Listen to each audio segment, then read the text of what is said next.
Hi and welcome to Quick Craft Tips with Donna Salazar. Today I'm going to show you how to make your own watercolors using my pigment powders from Scrapbook Adhesives by 3L.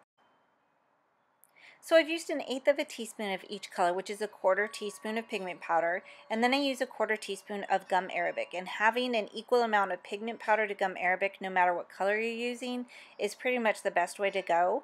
Then you'll want to mix everything together really well in powder form first.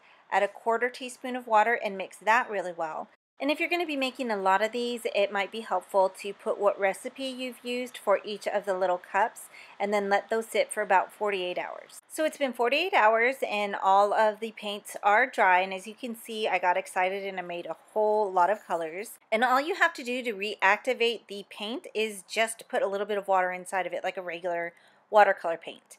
And it's nice having the recipe on here because I can mix that color again later if I'd like.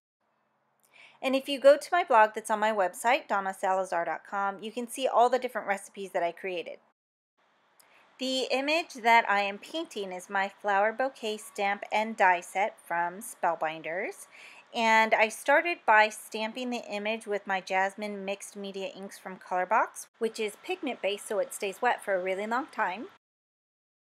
Then I used the same pigment powder that I used to make the watercolor and mixed 1 part of pigment powder to 2 parts of clear embossing powder, sprinkled over the wet image, and heat set that, and it gave the image outline a little bit of a lip, which makes watercoloring this image incredibly easy, and it makes the color pool inside of the stamped area.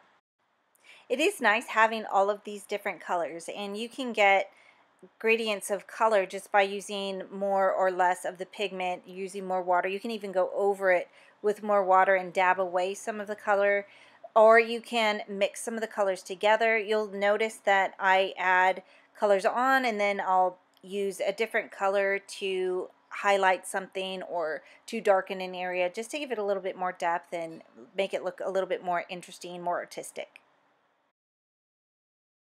And this is what the finished image looks like after it's been die cut.